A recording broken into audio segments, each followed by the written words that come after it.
Everyone, welcome to my channel. आओ करो तैयारी में आप सभी लोगों का बहुत बहुत स्वागत है। आज की जो हमारी वीडियो होगी ये हम यूपी टेट के प्रीवियस पेपर को स्टार्ट कर रहे हैं।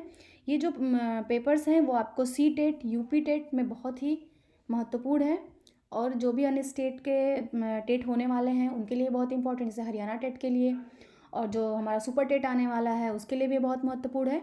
तो इस वाले सीरीज़ में हम स्टार्ट करेंगे बाल विकास एवं शिक्षण विधि के 30 क्वेश्चन को देखेंगे जो 18 नवंबर 2018 को पेपर हुआ था। तो चलिए स्टार्ट करते हैं, इसके 3 क्वेश्चन को हम देखते हैं। और अगर आपको हमारी वीडियो पसंद आ रही है तो प्लीज़ मेरे चैनल को लाइक करिए, शेयर करिए एंड सब्सक्राइब करिए। चलिए स्टार्ट करते हैं।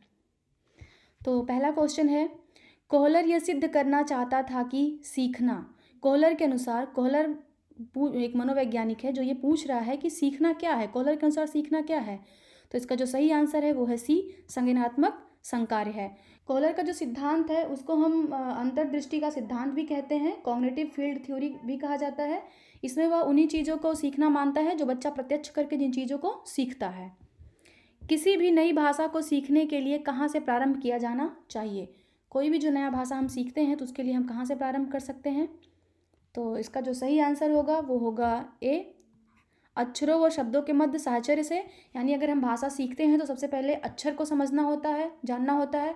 अक्षरों से ही शब्द बनते हैं और शब्दों से ही मिलकर के वाक्य बनते हैं, इसलिए वाक्य निर्माण से तो होगा नहीं, शब्दों के निर्माण से सिर्फ नहीं हो सकता और ये तो आंसर होगा नहीं। तो इसलिए जो सही आंसर होगा वो ए होगा, अक्षरों व शब्दों के मध्य साहचर्य से।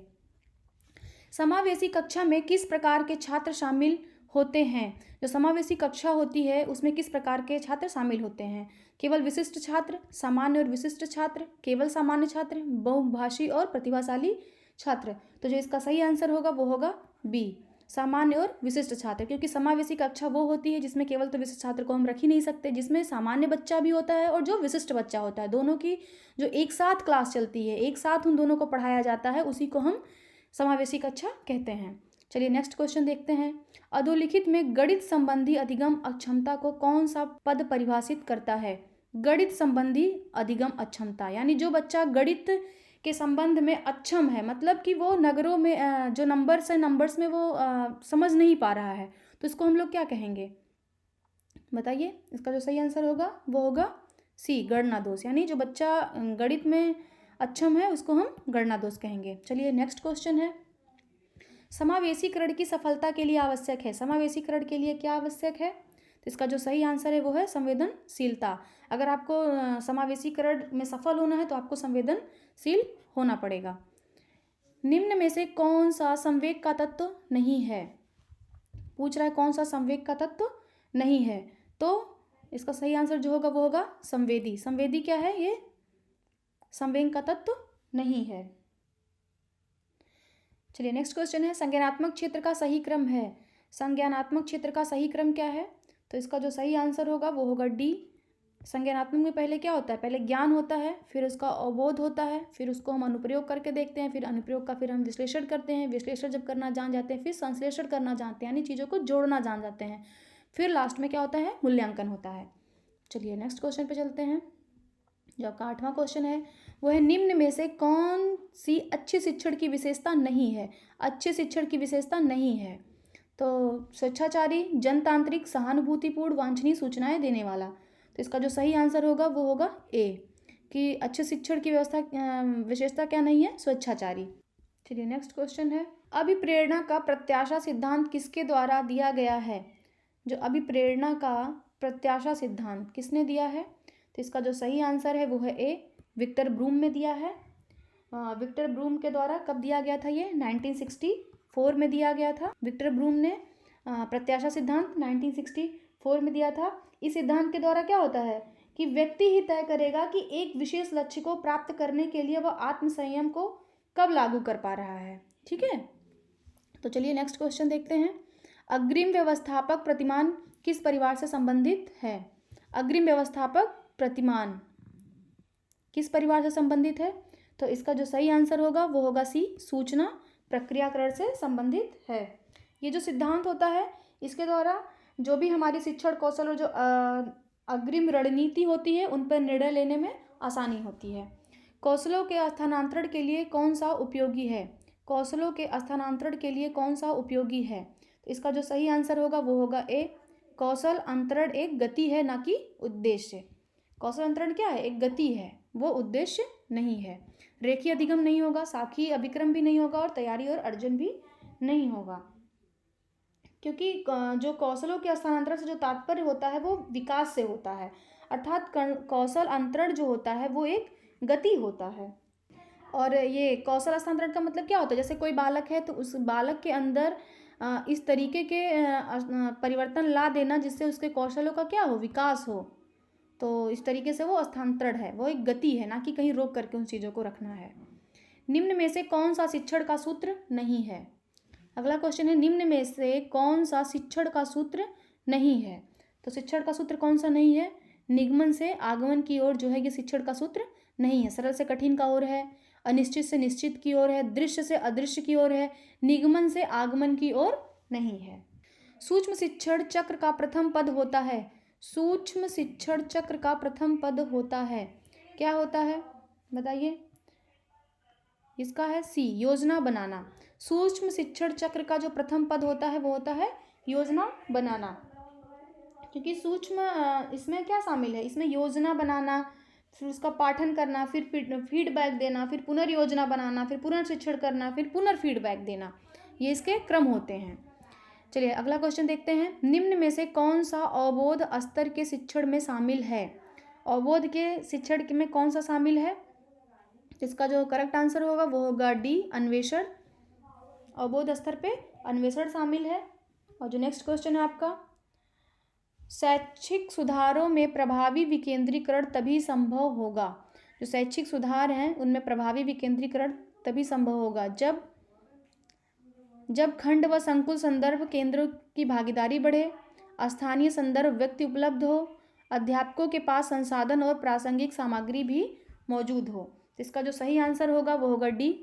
इसके तीनों आंसर सही होंगे कि प्रभावी विकेंद्रीकरण तभी संभव होगा जब जो भी खंड या संकुल है उसके संदर्भ में केंद्र की भागीदारी बढ़े, जो स्थानीय संदर्भ में व्यक्ति हैं वो वहाँ पे उपलब्ध हों और अध्यापकों के पास संसाधन और प्रासंगिक सामग्री भी मौजूद हो। चलिए अगला क्वेश्चन देखते हैं, एक छात्र पढ़ रहा है, उसका नाम लेकर किसी ने बुलाया, निम्न में से किस संवेदना द्वारा वह छात्र अपनी अनुक्रिया प्रकट करेगा? दृष्टि संवेदना, स्पर्श संवेदना, ध्वनि संवेदना, प्रत्यय संवेदना। ये क्वेश्चन काफ़ी इजी है, इसका आंसर हो जाएगा डी, ध्वनि संवेदना। पियाजे के सिद्धांत के अनुसार प्राक संक्रियात्मक अवस्था की अवधि क्या है? पियाजे का जो सिद्धांत है उसके अनुसार प्राक संक्रियात्मक अवस्था की अवधि क्या है? तो इसका जो सही आंसर हो जाएगा वो आपका होगा सी, 2 से 7 वर्ष। चलिए नेक्स्ट क्वेश्चन है, निम्न में से कौन सी बाद की बाल्यावस्था के बौद्धिक विकास की विशेषता नहीं है? कौन सी बाल्यावस्था के बौद्धिक विकास की विशेषता नहीं है? तो इसका जो करेक्ट आंसर है वो हो जाएगा ए, भविष्य की योजना की सूझबूझ। ये जो है ये बाल्यावस्था के बौद्धिक विकास की विशेषता नहीं है, क्योंकि बाल्यावस्था में बच्चा जो होता है वो छोटा होता है, उसका दिमाग इतना नहीं सोचता कि भविष्य में क्या होगा, भविष्य के लिए क्या वो योजनाएं बनाए। और विज्ञान की काल्पनिक कथाओं में अधिक रुचि, ये तो होता ही है। बढ़ती हुई तार्किक शक्ति ये भी बच्चों में बढ़ता है और काल्पनिक भय का अंत भी होता है। चलिए अगला क्वेश्चन देखते हैं, इनमें से कौन मनोवैज्ञानिक भाषा विकास से संबंध है? कौन सा ऐसा मनोवैज्ञानिक है जो भाषा विकास से संबंध रखता है? तो इसका जो सही आंसर है वो सी, चोम्स्की जो है वो भाषा विकास से संबंध रखता है। चलिए जो अगला क्वेश्चन है उसे देखते हैं, थॉर्नडाइक ने अपने सिद्धांत को किस शीर्षक से सिद्ध किया है? थॉर्नडाइक ने अपने सिद्धांत को किस शीर्षक से सिद्ध किया है? इसका जो करेक्ट आंसर हो जाएगा वो हो जाएगा बी, अधिगम के प्रयास एवं भूल के सिद्धांत का। तो जो थॉर्नडाइक का सिद्धांत है वो आप लोग को पता ही होगा, भूल एवं प्रयास का सिद्धांत है। तो उनका जो शीर्षक है वो अधिगम के प्रयास एवं भूल का सिद्धांत है। अधिगम थॉर्नडाइक कहता है कि बच्चा जो है भूल करता है, फिर प्रयास करता है, फिर भूलता है, ऐसे ऐसे करके वो चीज़ों को सीखता है, ग्रहण करता है। चलिए नेक्स्ट क्वेश्चन है, गिरोह अवस्था किस आयु वर्ग एवं विलंब विकास से संबंधित है? गिरोह अवस्था, तो गिरोह अवस्था किस आयु वर्ग एवं विलंब विकास से संबंधित है? इसका जो सही आंसर है वो हो जाएगा सी, 8 से 10 वर्ष एवं सामाजिकरण से संबंधित है। जो गिरोह अवस्था है वो 10 वर्ष है और विलंब है सामाजिकरण। तो ये गिरोह अवस्था क्या होती है? तो जो गिरोह अवस्था होती है इसमें जो बच्चा होता है वो बच्चा अपने परिवार से लगाव न रख के अपने उम्र के जो उसकी उम्र के बच्चे होते हैं उनसे वो दोस्ती करने लगता है और उन लोगों के साथ रहना उसे ज़्यादा पसंद होता है। तो ये 8 से 10 वर्ष की अवस्था होती है जब बच्चा अपने परिवार से बाहर दोस्ती करता है, बाहर अपना फ्रेंड सर्कल बनाता है। चलिए अगला क्वेश्चन देखते हैं। पियाजे के अनुसार संज्ञानात्मक विकास की तृतीय अवस्था निम्न में से कौन सी है? तो पियाजे के अनुसार संज्ञानात्मक विकास की तृतीय अवस्था पूछ रहे हैं, तृतीय अवस्था कौन सी है? तो इसका जो करेक्ट आंसर हो जाएगा वो होगा सी, मूर्त संक्रिय अवस्था। तो ये तृतीय अवस्था है वो है मूर्त संक्रिय अवस्था। जैसे आप लोग को पता ही है कि पियाजे ने संज्ञानात्मक विकास के लिए 4 अवस्थाओं का उल्लेख किया था, तो जिसमें जो तीसरी है वो है मूर्त संक्रियात्मक अवस्था। अगला क्वेश्चन है, निम्न में से अधिगम में योगदान देने वाले मनोवैज्ञानिक कारकों में कौन सा शामिल नहीं है? अधिगम में योगदान देने वाले मनोवैज्ञानिक कारकों में कौन सा शामिल नहीं है? तो कौन शामिल नहीं है? तो इसका जो करेक्ट आंसर हो जाएगा वो हो जाएगा डी, विषय वस्तु का स्वरूप शामिल नहीं है। अधिगम की इच्छा बिल्कुल सही है, देता है ये प्रेरणा से बच्चा सीखता है, अधिगम में उसका विकास होता है, बढ़ता है, रुचि सबसे इम्पॉर्टेंट है। तो कौन सा फैक्टर नहीं है? तो विषय वस्तु का स्वरूप ये नहीं होगा, यही इसका करेक्ट आंसर होगा। चलिए अगला क्वेश्चन देखते हैं। निम्न में से सामाजिक मूल्य कौन सा है? सामाजिक मूल्य पूछ रहा है, तो इसका जो सही आंसर हो जाएगा वो होगा सहायतापरक व्यवहार। सामाजिक मूल्य कौन सा है? तो सहायतापरक व्यवहार है। चलिए अगला क्वेश्चन, पश्च अन्वेषण तथा साधन साध्य विश्लेषण निम्न में से किसके उदाहरण हैं? पश्च अन्वेषण और साधन साध्य विश्लेषण कह रहा है ये किसके उदाहरण हैं? तो इसका जो सही आंसर हो जाएगा वो होगा ए, स्वतः शोध का।